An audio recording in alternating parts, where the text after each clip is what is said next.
Hi, it's me, Jan Taylor, and I want to thank you for this opportunity to share with you a little more of me navigating my heart journey.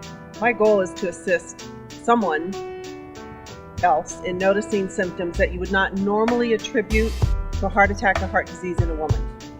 Months leading up to my cardiac arrest, I told a few of my doctors I was experiencing severe anxiety. I was tired all the time, just exhausted walking across a room, and I had terrible shortness of breath. At that time, I was referred to a psychologist for some therapy. Boy, they examined my life in every which way. So off I went, only to be told that I was a typical working mom, and this was all in my head, that I was just stressed and needed to slow down. Hard to do when you're a single mom of two young daughters. Over the next few months, I struggled to get enough sleep. It felt like every morning I woke up like I was missing 6 more hours of sleep. So I'd go through each day in a fog, drinking cup of coffee after cup of coffee, hoping to wake up somehow, but I was still out of breath, even walking across the room to work. A few months later, I collapsed on a sidewalk, completely flatlined. No one started CPR, but thankfully, paramedics were nearby and they were able to revive me. They put a defibrillator in, which was very successful for several years. It would restart my heart if it stopped again. It would pace my heart into a regular rhythm. I was able to live beautifully with that, to do anything with it. And then in November of 2010, I caught a severe virus that attacked my heart. And after many tests and things, I was placed on a transplant list. You're scrutinized, you do lab work. During the 8 months I waited, I lived with a heart pump, and I was connected to a battery. I lived on batteries for the next 8.5 months. And then finally the call came in September of 2012. They had a heart that they thought would work for me. Very emotional, because someone has to die in order for you to receive a heart. And while you don't wish that on anyone, you do understand that if it did happen, it is a chance to live your life with your family and live longer and enjoy your family. So I got my transplant.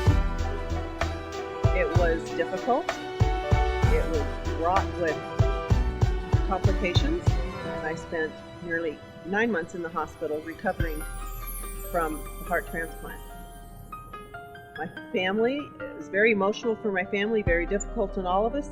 My marriage did not last during that time. But I'm here now, 3.5 years later, living life to the fullest, loving it, and so glad to be able to share with you just a few symptoms in women that could make a difference for you. These are provided by the American Heart Association, because when a heart attack strikes in a woman, it doesn't always feel the same as it does in men. We don't get the same classic symptom as that clenching pain down your chest, running down your arm. The symptoms that can happen to a woman typically are vague and even very silent. These differences, going unrecognized, present a severe hazard to women. The chest pain you might feel will not be sharp. It will typically be more like a squeezing in the chest and a fullness. But the pain can be radiating anywhere in your chest, not just on your left side. More like an uncomfortable vice being tightened. You can have pain in your arms, your back, your neck, and your jaw. It may be confusing because we tend to focus on pain only in our chest. The pain can be gradual or sudden, and it may come and go before becoming very intense. If you're asleep, it might even wake you up. You should report any atypical or unexplained symptoms in any part of your upper body. People mistake stomach pain for the flu or a heartburn. It could possibly signal a heart attack with other symptoms present, or it could just be abdominal pressure. shortness of breath, nausea, lightheadedness. If you're having trouble breathing for no apparent reason, you could be having a heart attack, especially if any other symptoms are present. Sweating. Breaking out into a cold, nervous sweat is very common during a heart attack. It will feel more stress-related rather from any exertion. Check it out if you don't typically sweat like that and it's not from heat or any hot flashes. Fatigue. Women have heart attacks feel extremely tired, even if they've been just sitting for a while. Patients often complain of a tiredness in their chest, like their heart is working too hard, even when they lie down to sleep. Not everyone gets all of these symptoms.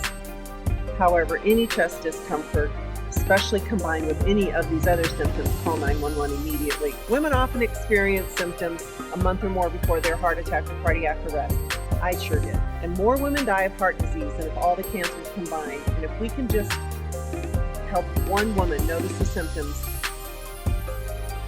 then I think we've done our job. And thanks to Carlos and St. Mary's Health, we're going to do a better job of helping people identify these things in their lives.